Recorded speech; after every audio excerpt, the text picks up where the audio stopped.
原本係唔諗住影嘅，有流量密碼就拍下啦。最重要嘅係，同埋咧，呢張單有10蚊 tips 咯。啱望到咧都幾多嘢下，7度咧，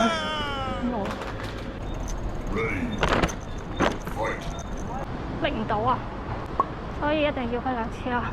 佢20蚊 tips 喎，好恐怖啊！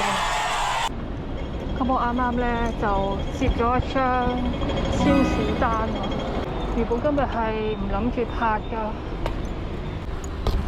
咁呢張超市單咧就係 Panda Mart 嘅，喺呢個位置就會中嘅咯，次次都係咁啊！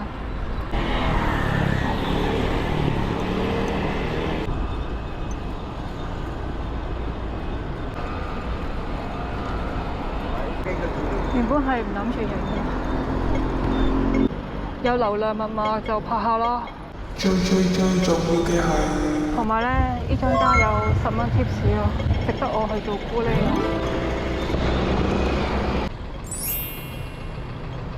咁我可能咧就會將呢一段咧當係 SP 咁影出嚟，俾大家試下。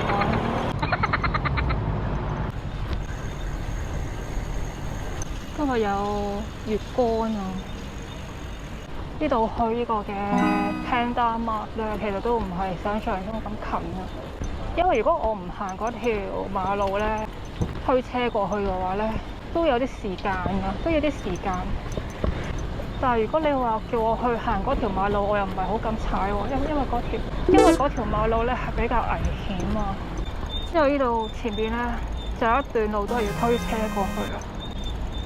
因為我唔踩馬路嘅關係啊，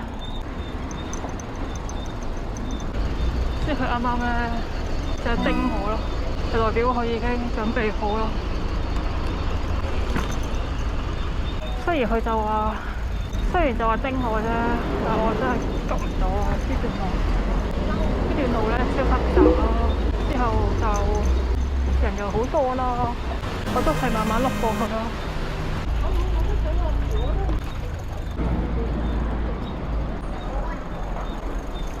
咁我就差唔多去到我嘅 Panda Mart 度攞單啦。啱啱望到咧都幾多嘢下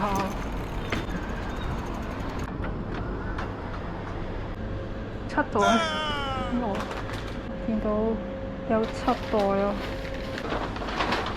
呢度齊啦。係啦，佢7袋2個人，另一個拎咗4袋，剩翻3袋俾你。好。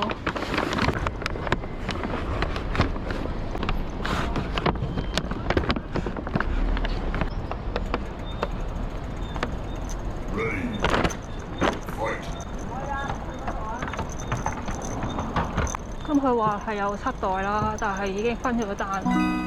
咁我就係攞呢3袋咯。不過呢3袋好重。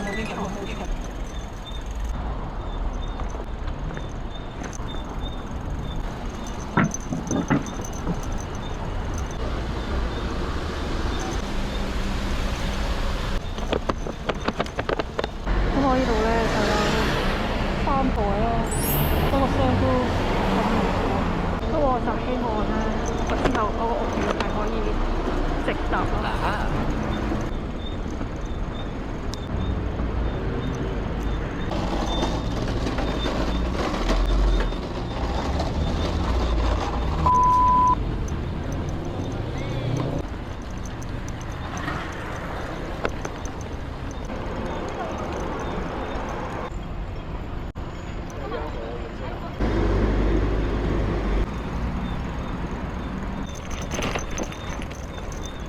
咁因為咧啲嘢比較重啦，咁我就慢慢碌過去咯。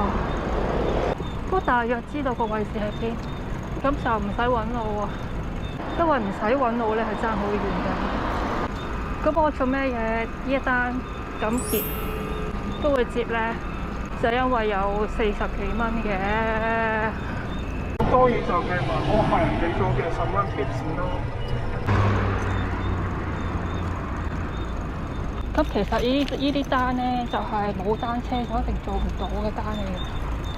咁我究竟應唔應該覺得幸運？冇啊，去唔到。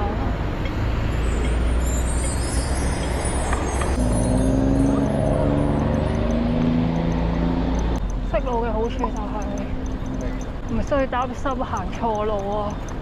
拎住咁鬼死重嘅嘢嘅時候，應該好快到啊！仲要唔係正門，因為啲嘢太重嘅關係啦，研究緊一條最短嘅路線可以入去嘅。我見到個大門口就喺呢度啊！大門口喺度真係要，即係我要係咁搬啲嘢啦。唉，炒咯炒咯，啲嘢好重啊，要分2次力啊！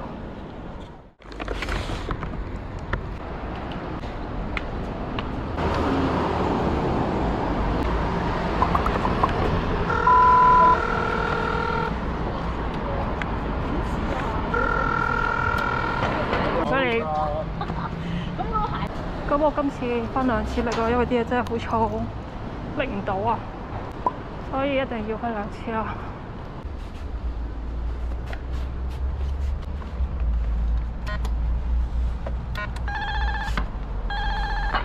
咁麻煩開門啦。好，唔該。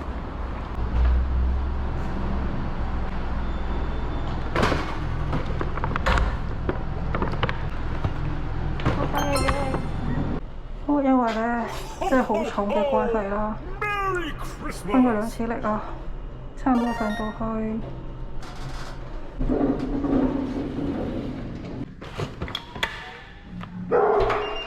你好，做一袋，唔該你啊，我轉頭過嚟等你。好好，唔該。唔該。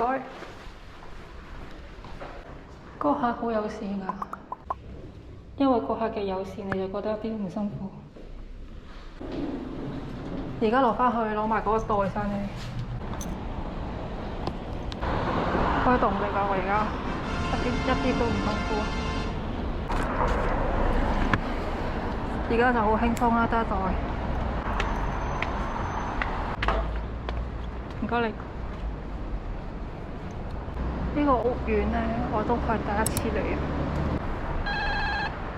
啊。係。麻煩開翻門，唔該你。最後一袋，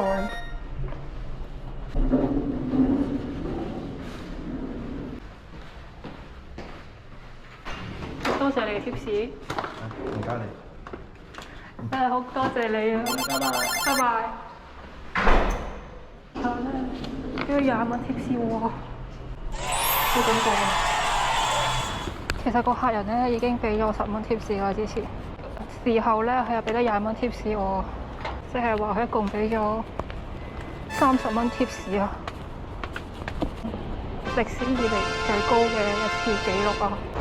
不過之後嗰張單我就唔使再送 Panda 啦，我會俾啲簡單啲嘅嘢我啊，因為我逗留喺呢個位置咧，就係呢個嘅 Panda Mart 啊，超市單嘅熱門位置嚟啊！